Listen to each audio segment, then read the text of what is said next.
Welcome back to our afternoon session. Hope you're all suitably fed and watered and had a nice little break. You do need these breaks. It's too long. Okay, so we got up to trading the sports market. So looking at trading the sports markets, we're going to look first of all at the trading process. We try and keep it fairly simple. So my trading process is firstly looking at trading opportunities through our research and the analysis, which we're going to use Formlabs and other sites to identify the research and analysis bit. We then assess the opportunities against exchange prices, so we're looking for value. We then define our strategy. We consider the what ifs and the in-play options. What will happen if this happens and what happens, if I'm going to lay the draw, what happens if the underdog scores first, all that sort of stuff. So you've got to look, when you're looking at your strategy, what are you going to do if it goes well? What are you going to do if it goes poorly? And then you look at the risk management trade size, which we covered off earlier anyway, as 5% of our risk, and then we go ahead and hit the trade. So research and analysis is the key. If you've got poor analysis, it's not going to result in a winning trade.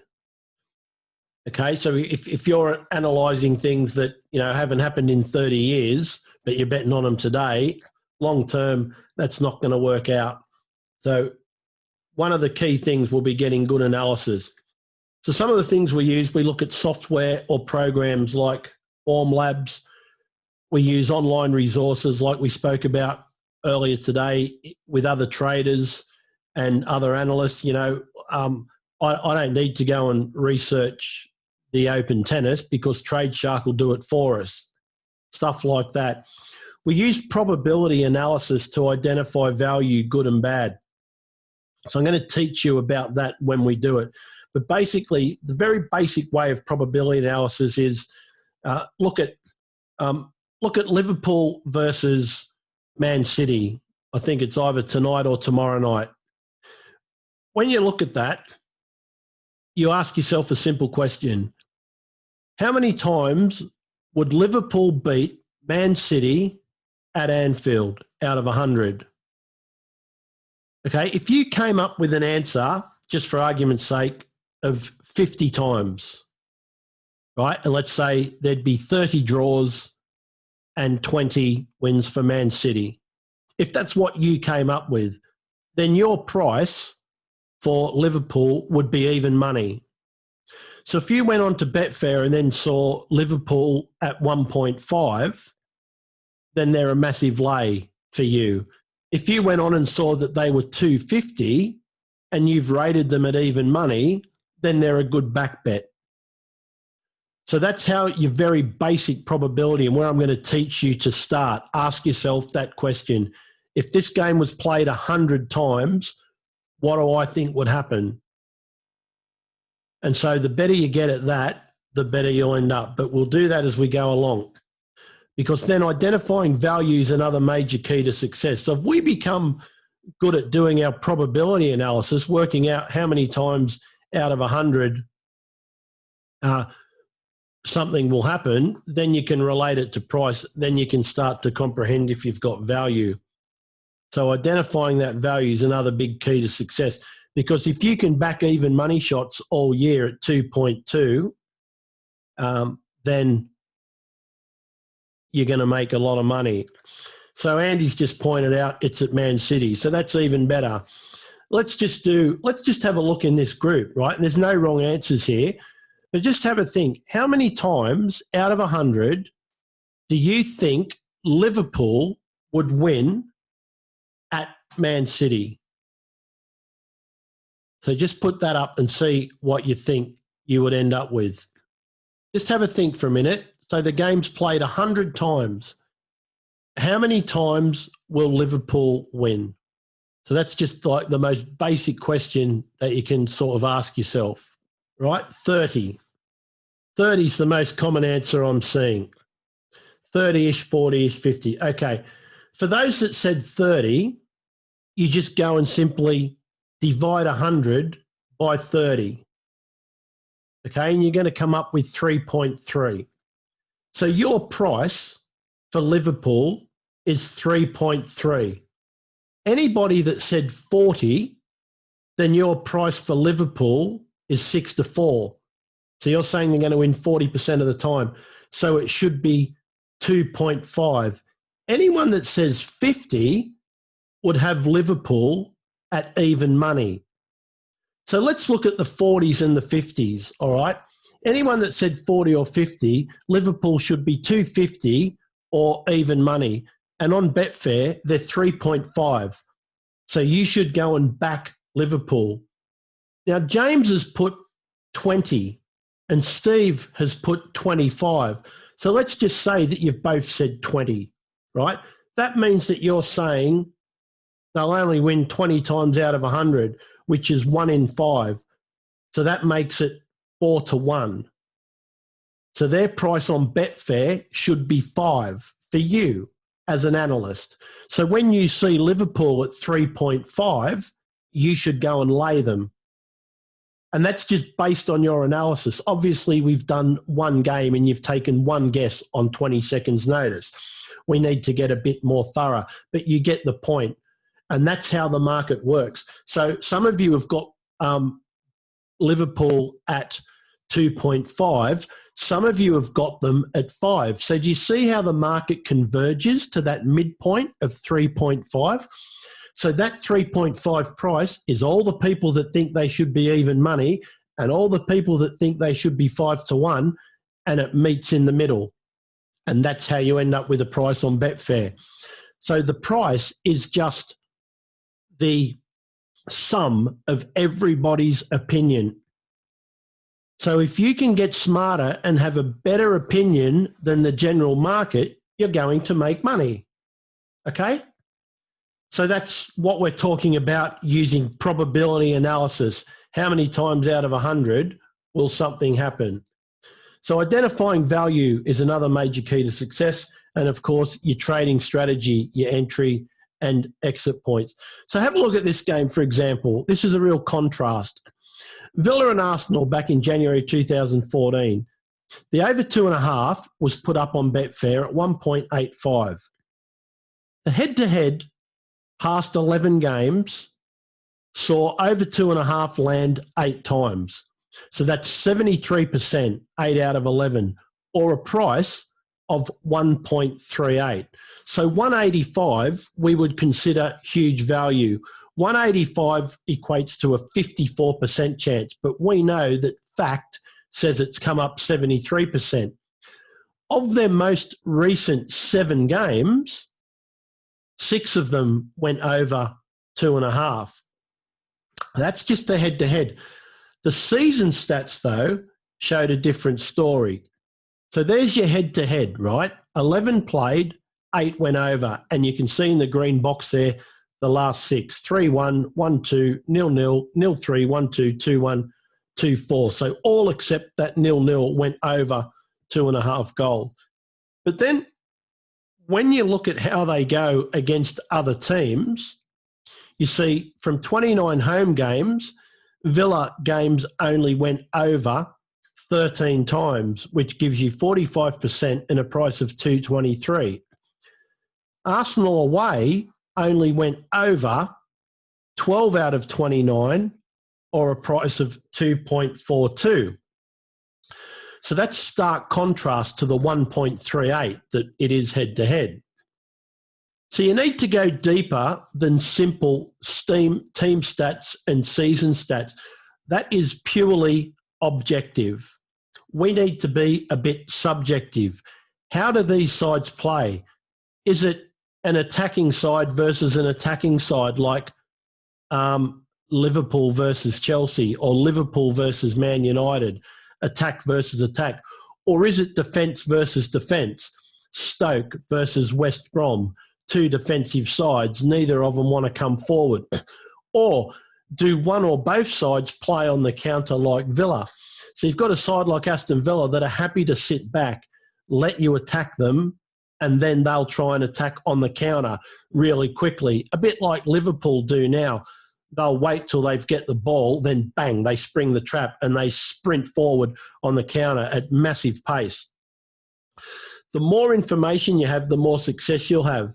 So stats alone traders don't maximise their potential, and gut instinct traders just purely going off subjective opinions, their own, they don't survive long term either. You need knowledge and the stats to back you up. So when you look at Villa versus Arsenal are happy to attack, so that suits them.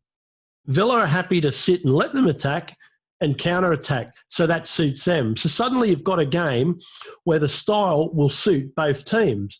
So for me, I'd much rather go with what happens. You see more goals when they play each other because of that fact. Yet when they play other teams that doesn't suit that style as much, you noticed in the stats you don't get the goals. So I went over 2.5 due to the vast price discrepancy on this game. I took the 185 because I think it should be much closer to the 138 than it should be the 223. Now, that is purely subjective. That's my opinion backing up the stats. And that's what happened. I backed it at 184 on the overs, and then there were 2 goals in the first half. You see, there's only 42 minutes there gone, and it's 2 goals in.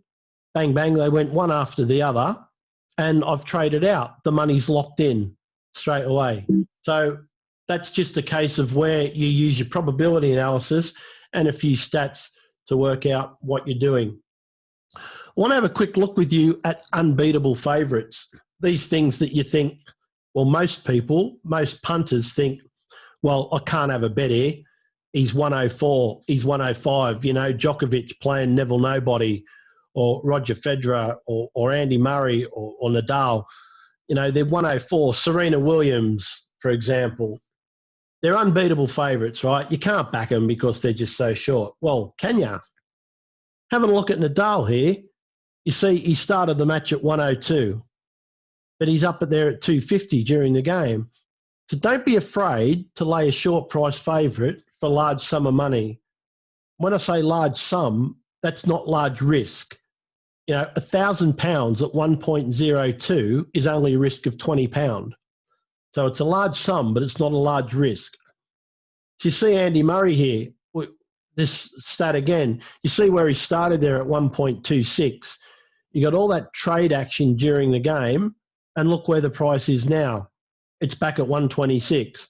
So a punter has made nothing yet. He hasn't lost anything, but he's not done anything. Whereas a trader, we can be trading the price action and ebbs and flows during the game and make a lot of money. So you see here I've started off with a lay of Murray at 2.16 because he's normally a slow starter, but he started well. So I've traded out at 1.43, but then I've got back in because he didn't look to be super comfortable. The rallies were long. Del Potro was competing and was holding his serve all right. So I got in at 140 and got back out at 153 and 190. And then Murray won a set and went down to 115. So I thought, do you know what? I might have a bit of a crack here.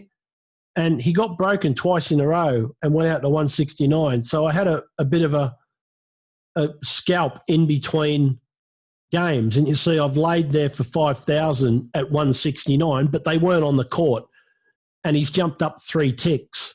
And I've taken out 1.72. So that's a 3-tick movement. But look at the difference. 34.50 risk. Again, it's just in a break. They weren't playing. So the money, it wouldn't just drop on me. And you end up with a trade of 137. You've made nearly 90 quid just on that trade. And then he went back to like the original thing at 238, and he looked in real trouble. He lost the set, and then he got broken in the third set. So I laid him at 238. He got broken again, went out to 4.4. Job done. You get out. I don't even remember if he came back to win the game, but it doesn't matter. But you can just see from that trade that he's gone out there from, 106 at one point, I think, and currently out at 450, and we've got the trade done. I don't remember the match, mate. As soon as I finish a trade, I've forgotten about it. But it might well have been the Olympic final. I don't remember. But here's one with Adelaide Strikers and Perth Scorchers in the Big Bash. You can see they've gone down and traded as low as 106. And they've traded for $1.2 million at 108, right at the bottom of that graph. And look at them now. They just went up above even money.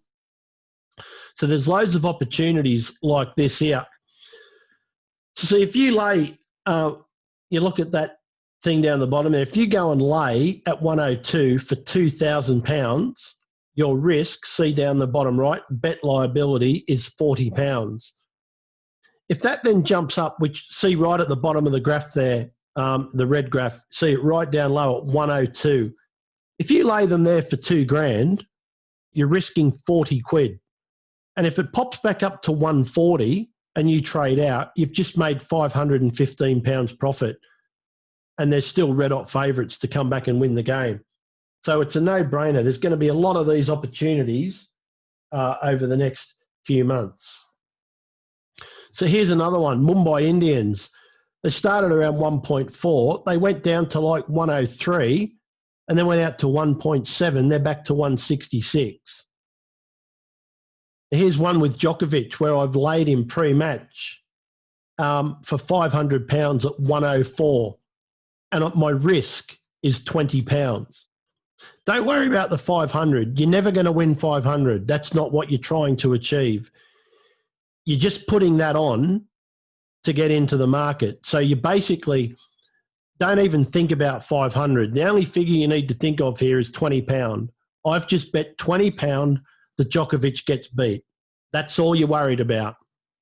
If you wanted to bet £40, then the stake you would have used would be 1,000. But again, don't even think about the 1,000. Just think about the 40.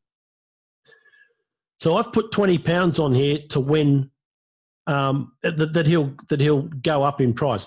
I mean, what's the worst thing that can happen? He can only go down 3 ticks, and I trade out for a £15 loss and move to the next match, right?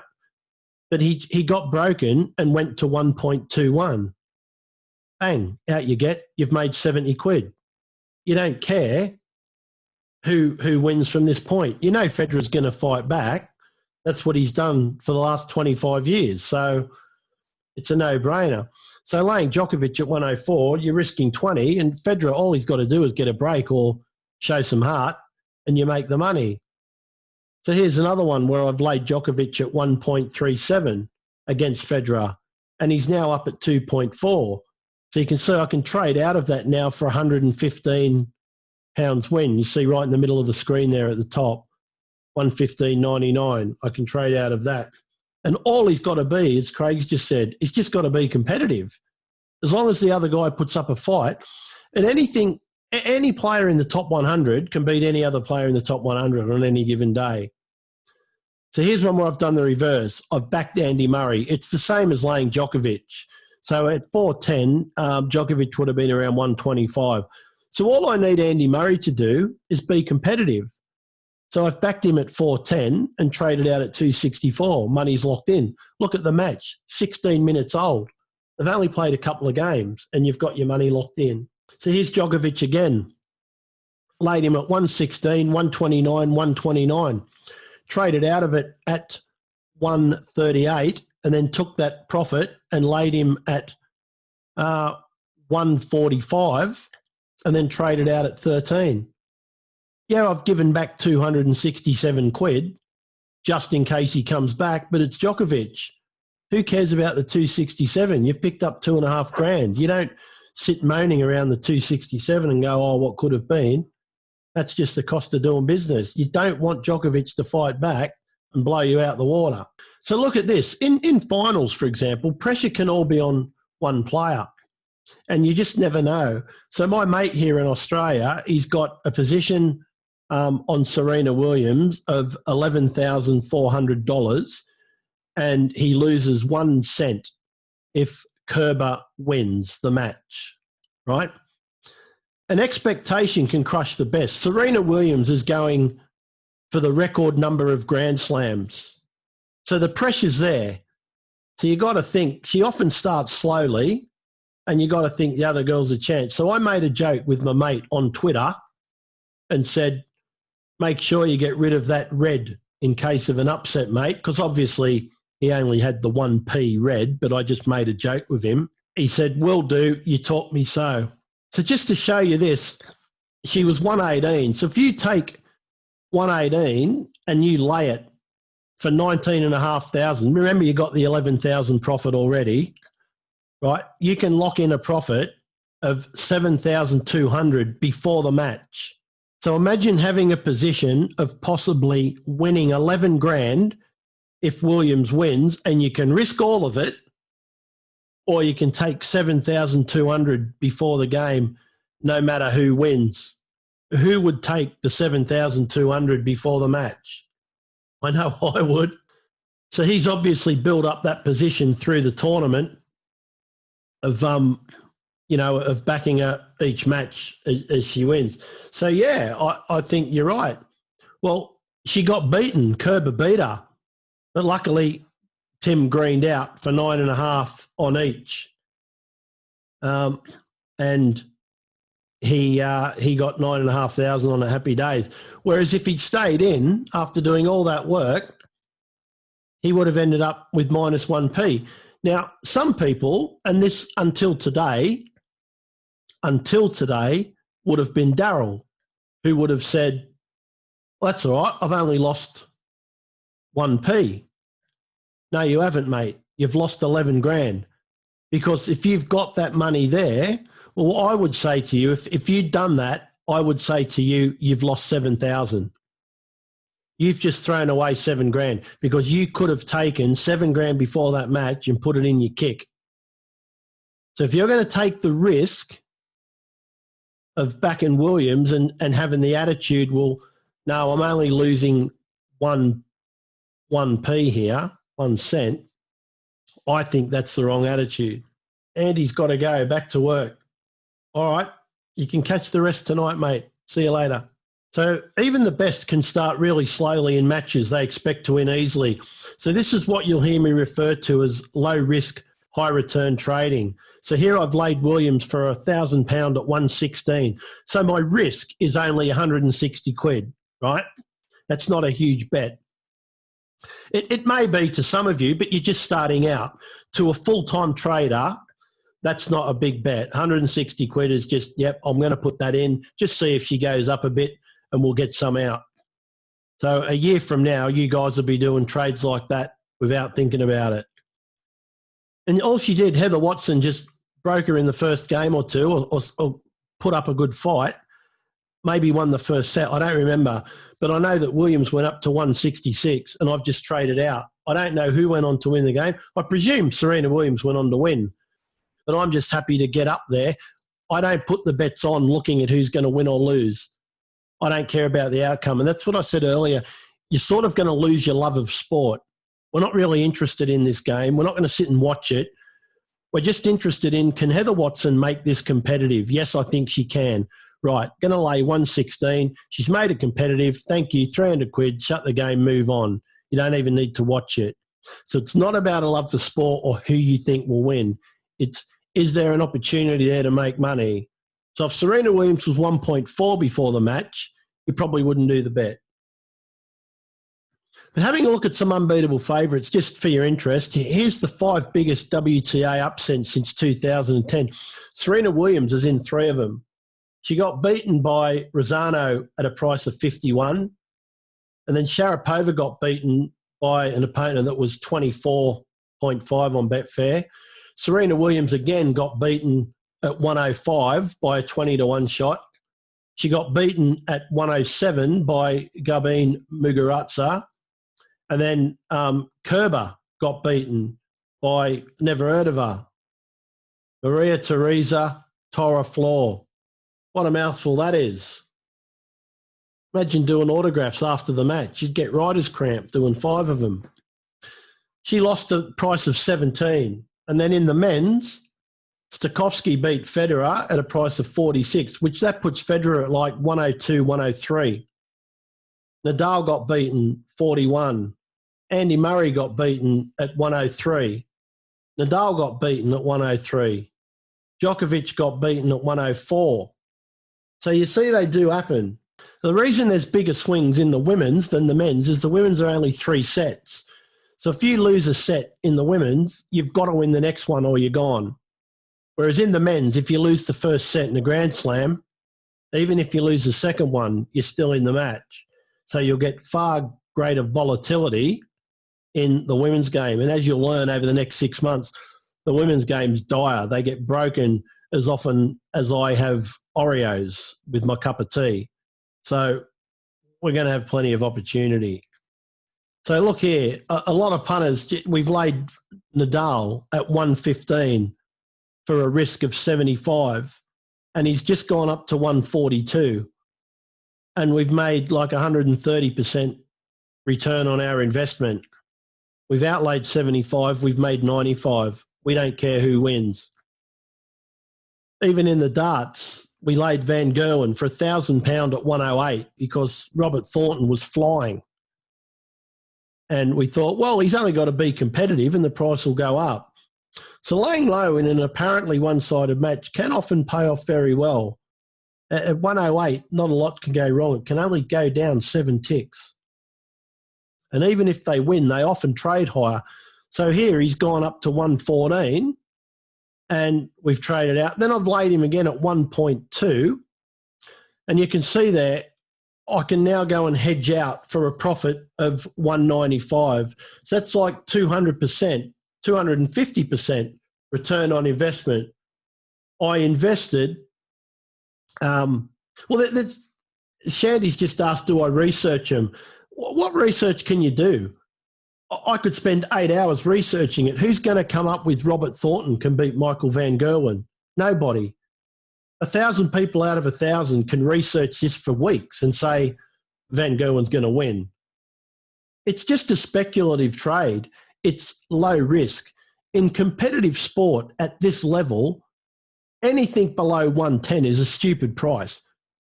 You've just got to take it on because you only need to get 1 in 10 right and you've made money. Absolutely. You just go in. Like Van Gerwen, if he loses the first set, which he did, it'd be 114.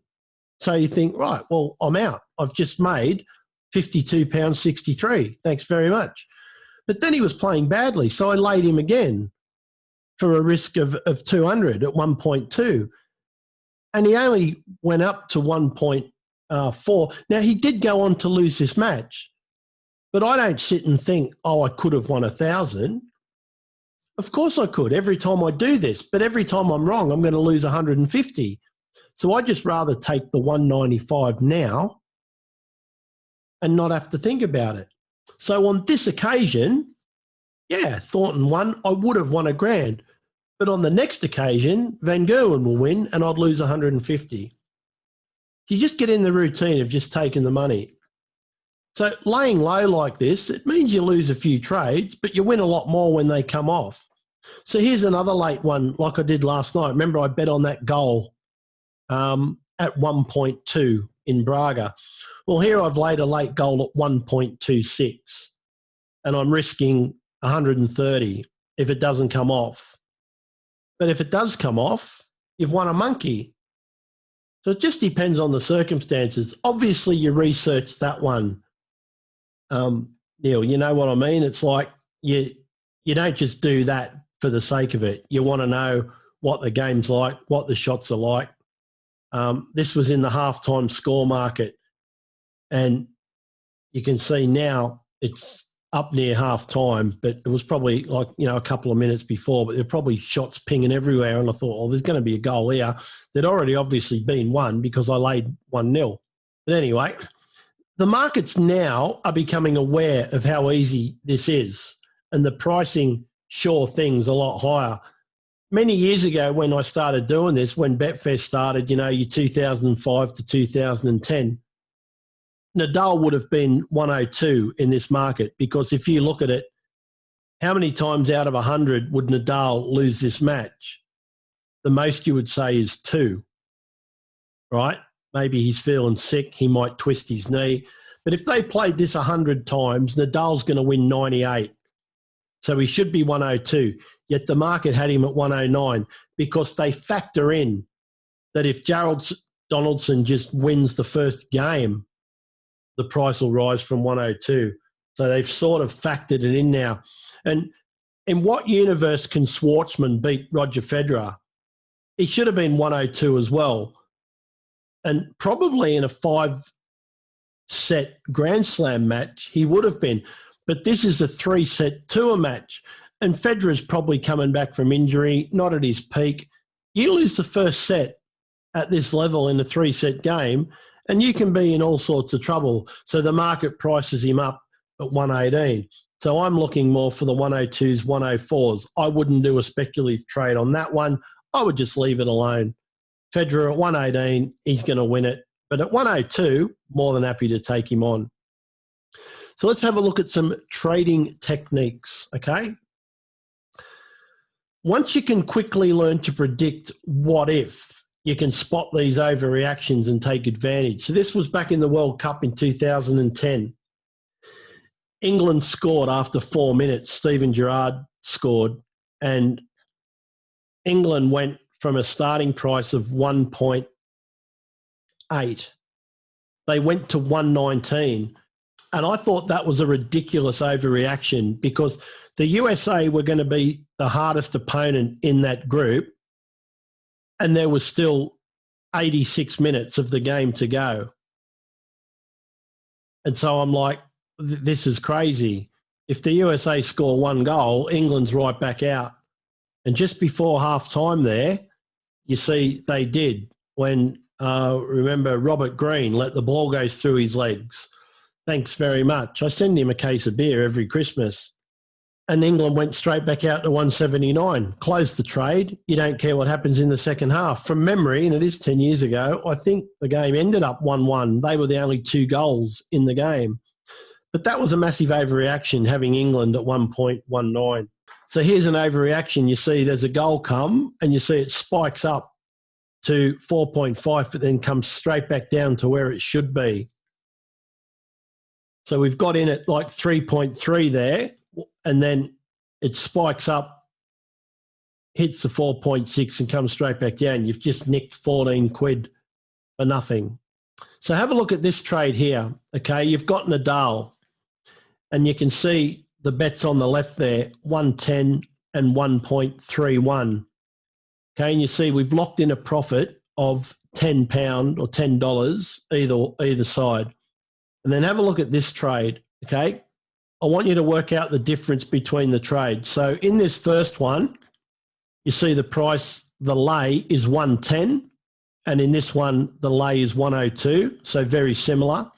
And the back bet in this one is 1.29, and in this one, the back bet is 1.31.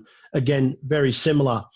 The profits are very similar. You've got 10 on this one and 20 on this one. But what's the fundamental differences between the trades here? Yeah, Scott, one's a back to lay and one's a lay to back, but what significance is that? Why does it matter what we've done? Risk? All right, so looking at this trade here, remember BetTrader will show you what I've done first. So how much have I outlaid on this first bet? What's the outlay? 50, right. How much did I win? Just round it up, right? 10. So what's the percentage profit? I've made a 20% return on my money. Do you all agree with that? Yep. Which is still a great trade, right? If you can put money on and you make 20%, that is a phenomenal trade. Agree? But look at this one. How much have I outlaid here? Laying him first at 102. What's my outlay? 2 quid. How much have I won? 20. What's my return on investment? Loads. Come on, do the math. It's not 100%. 100% would be 4. If I've outlaid 2 and I've won 4, I've made 100%. 1,000%. Give that man a cigar. So you've got 2 trades here that are identical. Lay price of 102, 110, same. Exit price 120, or back bet of 129, 131, same. Profit £10, £20, same. But the ROI, you've made 20% on one trade and you've made 1,000% on the other trade. So that's the difference. In this first trade, you've outlaid 50 to win 10. And here you've outlaid 2 to win 20. What a lot of people do, and I call them like mug punters, they'll just say, oh, I can't back Nadal. What I'll do is I'll wait for his price to rise and I'll back him then. And I'm like, well, how stupid are you? If you're going to wait for his price to rise, he's obviously in trouble. He's either lost a set or 2 sets and he's not playing well and he's looking like losing the game. Why would you want to back him then? And then you've got to hope that his price does rise to get a bet on. If you do it my way, excuse me, if you do it my way, you get in at the start and you risk your £2. And if he goes up, I'm out with 1,000% return before Mr. Mug Punter gets in with his small bet.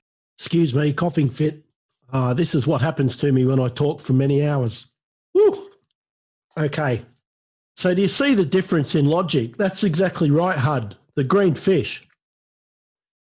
Most people, and I'm talking well over 95%, would only consider backing Nadal in this game. Well, why don't we lay him at 102? Even if he wins, you can do this trade 50 times. You've only got to be right once and you win the money. At £2, if he goes down and wins the first set and he goes to 101, you trade out and you've lost £1. So it's those sort of things that I want you to start thinking about. And a lot of people that have done this course have come back to me a month later and said, the amount of money I've made on these low risk, high reward trades is unbelievable. I never even thought of them before coming to see you. Most people look at this game and think, well, Nadal's 102, I can't bet. Absolutely you can. So when your living is finding ways of making money on the sports markets, that's how you find ways to make money. You take contrarian positions. You bet against the natural order of things. You'll be surprised how often it happens. So Richie's put in, he remembers a trade last year, Barcelona were 106 to progress to the Champions League final, 3-0 up from the first leg, but that play Liverpool and Anfield. And we all know what happened. Absolutely. Liverpool were like 1,000 or something to qualify. It's crazy. But if you think about it logically, and it is logic, so they're down 3-0, right? And you think, well, remember I've taught you already to think about what if. Well, what if Liverpool can get 2 goals and suddenly, with over half the game to go, with an Anfield crowd roaring them, the overall score is 2-3. Barcelona could crap themselves here. And then, blimey, if Liverpool get back 3-3, it's game over. Barcelona at Camp Nou are nothing like Barcelona in England. Different kettle of fish. So that's exactly the way of thinking, of going. Oh, here we go. We were amazing. Scott, mate, you didn't play. All right? They were amazing. They were amazing. We, all this we. Come on, man. Right. Let's go back to where we were. Oh, if you haven't noticed, I'm going to pick on you all 6 months as well. So you're all going to cop it. Don't worry about that. That's part of the deal. That's just, and you get to pick on me as well. You get to pick on me. So don't worry about that. Right. So here's another one where Kolkata Knight Riders, Mumbai Indians, sorry, were trading at 106. And I've just laid them for $200 and it's an outlay of 12. And all they've done is probably lose a wicket and they've gone to 112 and you've locked in a profit of £10, nearly 90% return on investment. It's crazy. So here I'm going to step you through a trade, all right? This is what we're going to do on cricket. So stay focused and bear with me here. This trade started with a back bet at 187 and then we did a lay of 162. And then we did a further back bet on England at 152. Then we did a lay trade at 110 and we'd locked in a profit. So then I did a series of lays just based on the theory, well, what if Pakistan fight back? It's a one-day game. Anything can happen. So a series of 108, 109, 110 lays, and you can see them all in order there. Went and lifted up to 1.2 and increased the profit. So then we took that profit and laid England again at 1.15. And then all it did was rise up 9 ticks to 124, and that added another £700 to the trade. So then I took that whole £1,800 profit and backed it at 1.24, meaning it's a risk-free trade. You got 0 on Pakistan, 1,800 on England, and then when it went back to 110, job's done, closed the trade. So that's what's called building a position, and we're going to use that in cricket and tennis matches. So here's another one. In the, I forget what Super League this was. Someone will tell me. They'll know the teams. I've forgotten the country. It's not Sri Lanka. It was somewhere else. Bangladesh Premier League, this is. So I've backed them at 176, and then I've laid them at 173, locked in a profit. Then I've laid them at 163 there, and then traded out at 167. You've locked in a profit of 134. And then we've gone and laid them again at 172, and another little jump up to 183, locks in that profit, and the profit's now gone to 325. So that's just building a position. And you look at here, look at the profit to risk ratio, and don't get greedy. 50% is a superb return. Don't ever look at that 250. Forget that. It's not relevant. That only comes into play if you're going to play this trade out till the end of the game, and that's not our plan. Look at the red number. How much has come out of our pocket? £77.50. How much can I take now? $37.30. Wow, 50% return. If you could walk down to the bank with 77 quid and come back in 2 hours and they'll give you 37% interest, who wouldn't do that? Who's going to hang out till the end of the day for 250, but you might lose your 77? No thanks. Give me the 37 now. I'm out of here. And if you can make over 100% return on your investment, just take it. So you can see here my outlay is £28.80, and they've gone from 172 out to 860. I give away 8 quid and I close it, and I've made 32. So I've made 110% return on investment. So then another strategy is averaging. We're going to look at this one as well, where rather than just laying 0-0 before the game and hoping there's a goal, we drip lay it in. You see I've laid 360, 350, 340, so on down to 270. It reduces your liability. So if you're wrong and the goal doesn't come, you end up losing less money. No, Martin, I don't go into a return with a rough amount percentage return because you don't know where the price is going to jump to. Well, I mean, I guess I do. I guess I do it subconsciously. You know, if I do a lay the draw at 3.5, I think, well, if there's a goal and that goes to 7, I'll get out. So I've often got an idea of where I'll get out, but I don't stick to it. If it goes to 6.4, I ain't going to hang around and wait for 7. I'll just take the 6.4. So I'll often say to the members, if you're waiting to exit here at 120, it's now 126. Just take it. Let's not take the risk. Let's just take the money now and get out. So this is called averaging. So I'll show you this one, how it works when I'm doing a live demonstration. It's easier to explain than it is now. But averaging just means the overall liability is far less. Okay, so you see there I've laid from 310 all the way down to 110, and then the goal came. But if I'd laid the whole 50 at 3.1, if I'd laid the whole 160 at 3.1, the liability would have been around 350 quid if you're wrong. So it just reduces the liability. So most football markets are ideal for averaging, as they only move in one direction until an event occurs, which again I'll explain in more detail when we do a live demonstration. And if you're putting in a lay bet and a very early goal comes, you see there I've done the 0-0, but I only got 3 bets in. before the goal came because it was so early, you can just move to the next score. So, yeah, if you'd laid it for 100 pre-game, you've lost out on 70 quid doing it this way. But I just do this, and if a goal comes very early, I'm just happy to move to the next score. And then as you see, the second goal's come because the score is now 1-1, and I've got the money. So it's no matter. But again, you can see the risk versus the reward is the same there. I'm either going to win 180 or lose 180. So let's have a look at some variants, all right? And this is what sports trading against what I do with racing will show up. So set A here, you've got an average of 50. And set B is an average win of 50 as well. So what I get with my sports trading is what set B looks like. It's pretty volatile.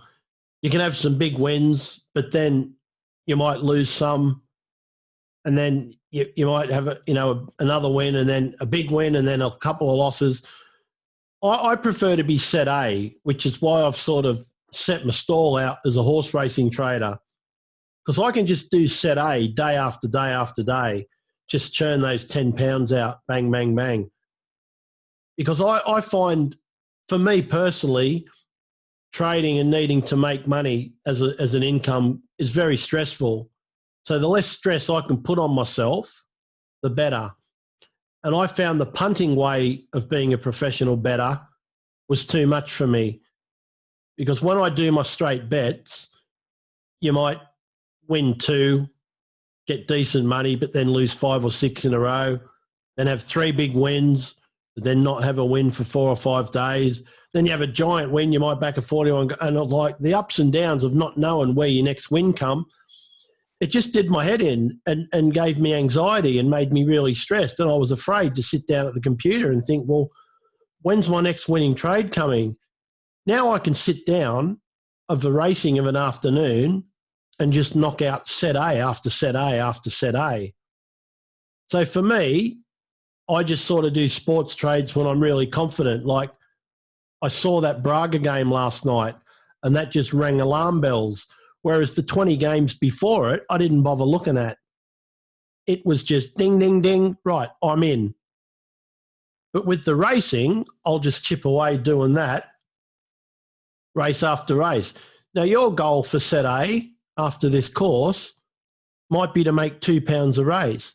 When you finish this course and start trading, it's not about money for you. Forget money. Money is the last piece of the puzzle.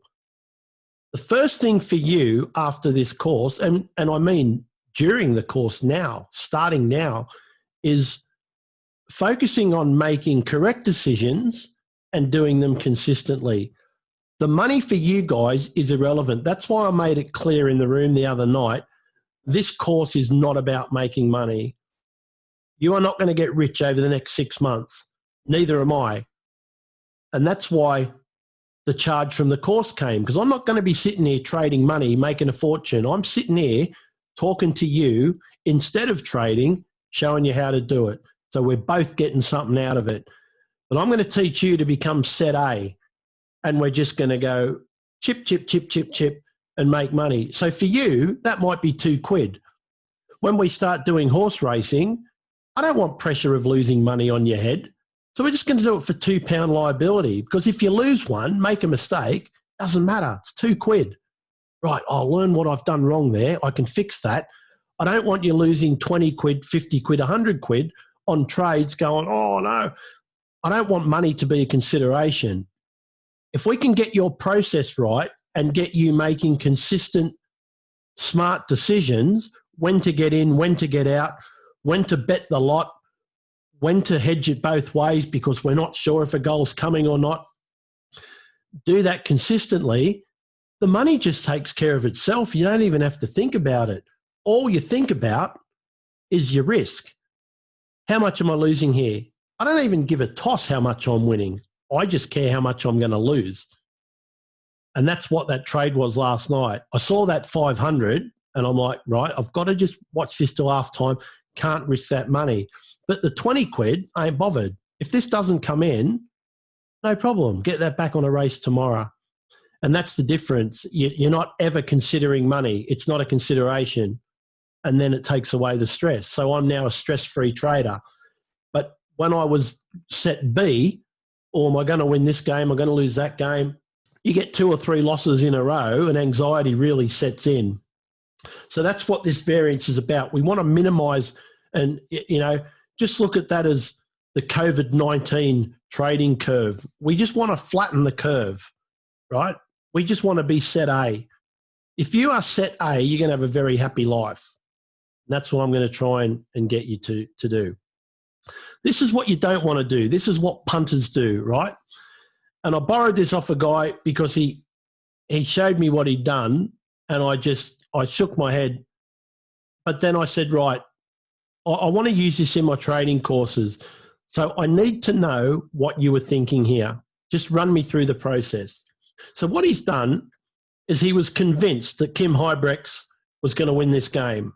Convinced. So he's gone in at 6.6 and he's laid Ian White. He thought it's an easy $100. Well, it's one of my Aussie traders. Easy $100. Kim Huybrechts wins this 99 times out of 100. Off you go. So Ian White started playing out of his skin, and I'm like, what are you sort of doing here? What's your thought process? And he started backing. Huybrechts was way down, but then he started coming back, and he was going to trade out of it. And I said, well, what are these other bets here? And he said, well, I wanted to get back so that Huybrechts started coming back, and I needed to make sure that he was green if he won. So he's backed him at 142, and then 133, and then another 500 at 139, 500 at 133, and then another 100 at 133. And all he focused on was Kim Huybrechts. He just kept backing him until that figure was green. Right? So he's now 2.39. Right, okay. Now if Huybrechts win, I've got my money back. He didn't for a minute consider what happened if Ian White won. Originally, he would have lost $560. But now he's losing $1,500. When you put that into perspective as a bet, I don't know if you guys know the odds, but I'll tell you, it's basically 1 to 750. So he's betting on Kim Huybrechts at 1 to 750 to win that game. He's risking $1,500 to win 2. It's the dumbest bet you can make. You're better off just saying, throwing your hands up and going, you know what, I was wrong here. I'm gonna get out of it. So actually, no, I get that wrong. What he'd done is he laid Huybrechts when he looked like he was getting beat. He thought Huybrechts would win, but when he was getting beat, he laid him there at 660. As you can see, all the bets are on Huybrechts. He said, oh, well, he's gone. He's lost easy money. That's what he's done.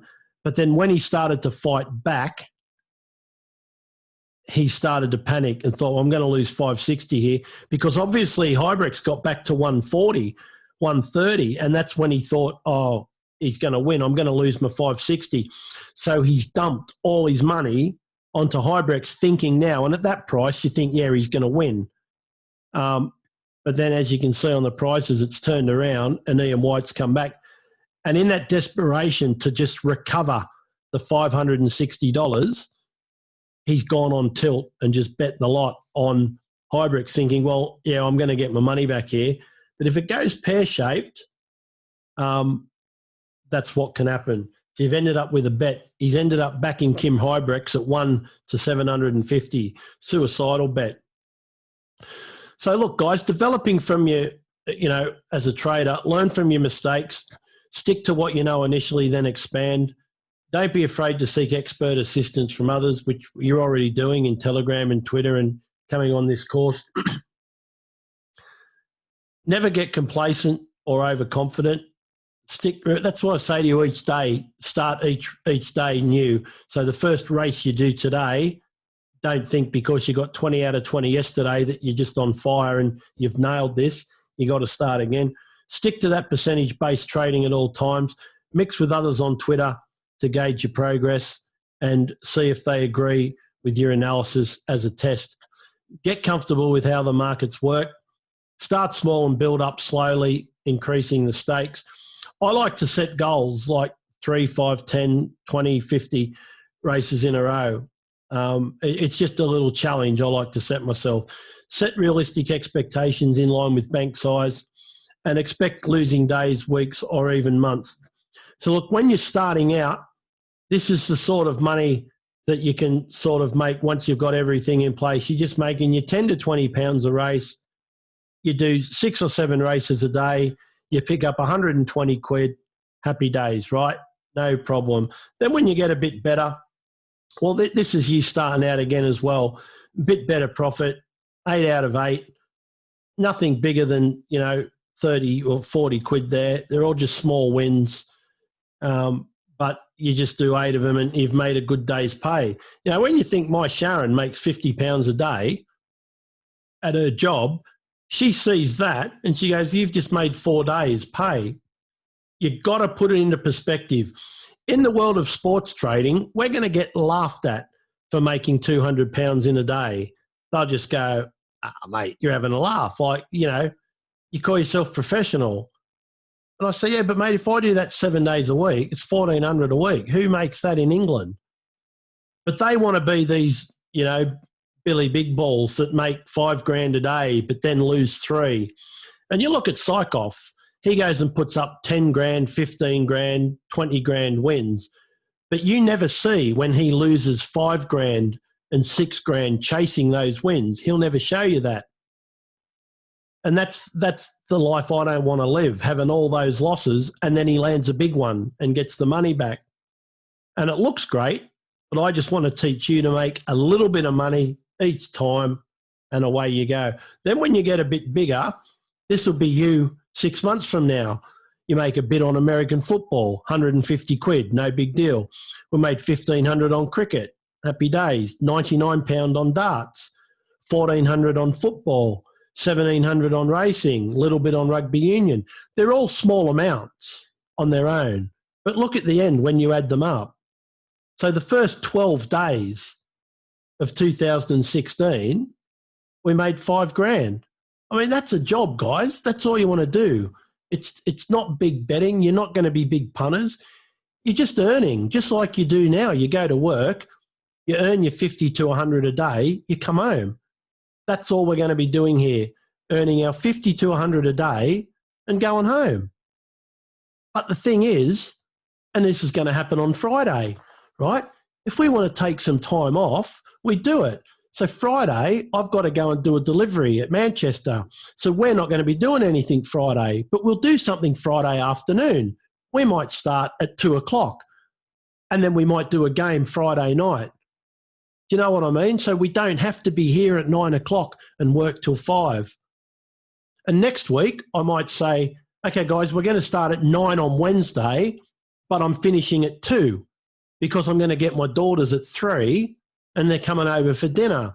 It gives you that flexibility that Sharon doesn't have. She has to be there from 8:30 till 4:30, 5 days a week. If we feel a bit crook, you guys, if you feel sick one day, you don't have to come. You can just catch it when you feel better on the replay. That sort of stuff. We're not going to be making more money than we make in a normal job, but we've got unbelievable flexibility to do what we want, when we want, be with our family and friends. And that's it. But we're going to cover that in psychology. So then when you get good at it, you just start doing the same thing over more races. So here's a day where I've done 25 races, but you notice the numbers are the same. They're all the same. It's just more races. 25 out of 25, and you suddenly think, wow, I've made 600 quid today. Happy days. And then here, we've done well on the cricket. That was one of those days from January when we did the cricket. But we've only done 5 races there, but we've picked up 170 quid. But I mean, what a day that is. That's just one day. 1,500 on the cricket, 200 on the footy, 100 on the horse racing. What can be better? So that's the potential that you're looking at. Now, this is Peter Webb's results. Cracking day, 489 pounds he's made. But look down the right-hand side. He's got 1, 2, 3, 4, 5, 6 losses, which is fine. But the key to those losses is, see how they're only small. They're all relative. He's not making 20 and then losing 300 like we saw in that first screenshot. So I would hope to not have 6 losses in a day, but he's trading differently. The key to that slide is, despite there being 6 losses on the 20 trades that you can see, there may be more on the others. But on those 20 trades, there's 6 losses. But look at them: £2.60, £19, £8, £18, £2, 71p. So they're very easily overcome, and they have no effect on your mindset whatsoever. So there's a bit of a bigger one there, which is what you want to try and avoid. But still, if you look at the bottom of the page, 117, 124, that loss is still relative to what I'm making. So it's not like the one above it where you're losing 155 but making 6. You see down below, about 5 trades below, we've made 151 in one trade. So in effect, that 155 loss looks big, right? And it is. But in the scale of things, it's only one trade. You haven't lost 10 trades worth of money. Oh, I've gone the wrong way, sorry. So yeah, it's all relative. And you have a bad day. Here I've had a real bad day where I've had 3 losing trades: 97, 121 and 115. But you see the 115, look at the trade above it, 135. You've got it back in one trade. And okay, we would have been better without them. We've still made 335 on the day, but bad days will happen. They're just part of the deal. That's just like the missus coming home and saying, oh, I need a new blender, a new kettle and a new oven. Okay, well, there goes 115 quid, there goes 121, and I spent 97 quid at Morrison's. Okay, we've got to eat. So to me, and I'm telling you honestly, I can only be honest with you, that £97 loss, in my mind, is no different if I lost it betting on a horse or if Sharon spent it at Morrison's getting food in. All I see is 97 quid going out. I don't get upset at how it went out. You know, I know it's got to go out sometime. If I could trade 1,000 races without losing, I wouldn't be sitting here. I'd be retired. So it's just your mental approach, the way you approach it. And once you've done psychology and once you've gone through the course with me on that, and I change your way of thinking, that £97, you're not even going to bat your eyelid at it. Obviously, it'll be scalable to you. It might be £9 for you or a £5 loss. You know, at the moment, you take Mike Ingham, right? A £5 loss for him really annoys him at the moment. Not financially, just mindset-wise. But it really bugs him. And a £20 loss gives him apoplexy.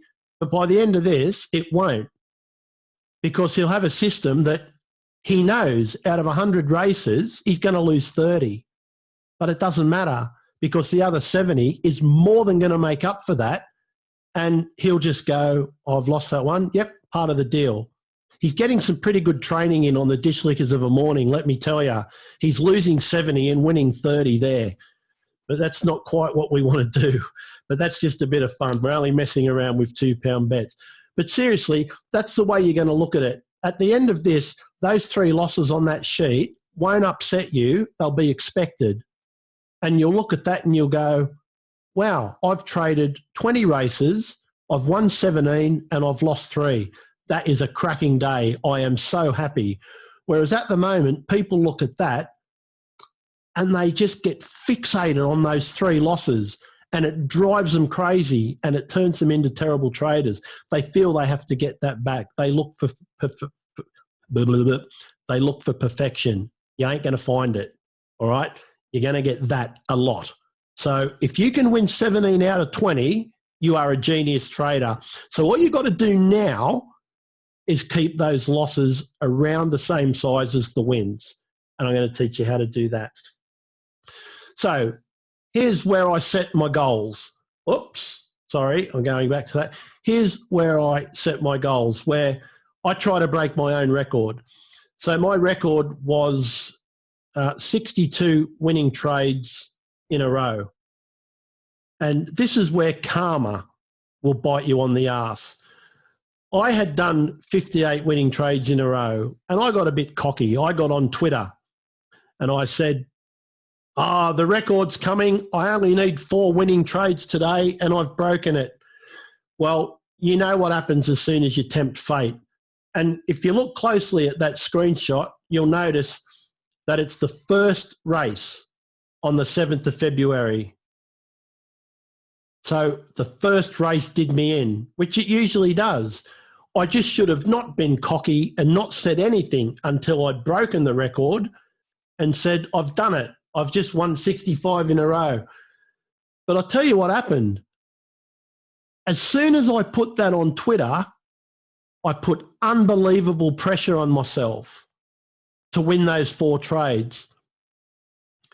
And rather than just going through my routine and doing my thing, all I was thinking about is not losing. When you do that, you put too much pressure. Imagine if you got in your car and when you were driving somewhere, all you were thinking about is don't crash, don't crash, don't crash, don't crash. What's going to happen? You're going to crash, right? Obviously. This is what happens with footballers at penalties. If they walk up, don't miss, don't miss, don't miss, don't miss. They miss every time. What they're taught, and you see rugby players doing it and golfers doing it, especially goal kickers in rugby and rugby league. You watch their pre-kick routine, they're visualising. They are in their mind, they're watching that ball go through the posts. So they're looking at the ball, then they look at their feet, and then they move their head and they watch the ball go through the posts, bang, then they just do it. And 9 times out of 10, the ball does exactly what they've just visualised. Imagine if they're sitting there going, don't miss, don't miss, don't miss, don't miss, kick. I've missed. So I did that to myself, fully deserved. I did that. I just went and put too much pressure on myself. And I'm like, don't lose this trade. Don't lose this trade. You've just told everyone you're going to break the record. What an idiot. So I did. So my record now is 65, but that has been well surpassed by someone in our Telegram horse racing room. He did the same thing. He got to 99 and then he told everybody. And then guess what happened on the 100th race? Yeah, he lost. And he posted the trades up to show that he had won 99. But if he hadn't said anything, if he'd just gone and done what he'd done and then come on and said, guys, I've just cracked the 100. Cricketers do it all the time. They look up at the scoreboard and they're on 96. And suddenly they lose the ability to score runs. They can spend an hour in the 90s because they're so nervous about getting there. I just don't look. I just keep going till I'm out. And then I say, how many did I get? 7. Well battered. Right. So that's it. You've done it. You've suffered through the hardest part of the course. The rest of it's fun. But no, we've got a few more presentations like that, much smaller and much more condensed. So one of them will be on Form Labs. One of them will be on trading mindset. One of them will be on football. One of them will be on cricket. There won't be as intense of that. I just wanted to get all that into you on day one. Now, I fully expect that you're going to forget half of that before you have your dinner tonight. And that's fine. Don't stress, because everything you've just seen on your screen, you're going to get. So I'm going to stick this into my Dropbox and I'm going to give you guys a link when I email you today or tomorrow. It'll probably be today. And I'm going to give you a link and you'll be able to download this if you want to and go through it again. Or you can just watch the replay when I upload this to YouTube. But what I suggest you do is get it, because then you can scroll through it and just pick the relevant sections that you want to look at again rather than have to find it in the video and stuff. So that sort of brings the official part of day one to a close. You're now free to do what you like. I'm going to spend the rest of the day in the 100 Club trading room and the Web Central trading room. I'll be in there. I might go and do something with the Web Club guys, but you've got no more need to be anywhere today. We're done. The rest of it, I'll just be chatting and talking. So if you've got any questions, come into the 100 Club and ask me. I'll probably be there till about 5 or 6. Then I'll get an email done. Tomorrow, I think we'll probably do a Dish Lickers with the webinar guys tomorrow morning. So I think you and I will start around 11 tomorrow. So have a bit of a sleep in or come to our Dish Lickers in the morning. We'll start work about 11, go through some of this stuff, have a bit of a chat, see what you got out of it. Anything that you've thought of that you want me to demonstrate again or questions that you've got. So I hope you enjoyed that.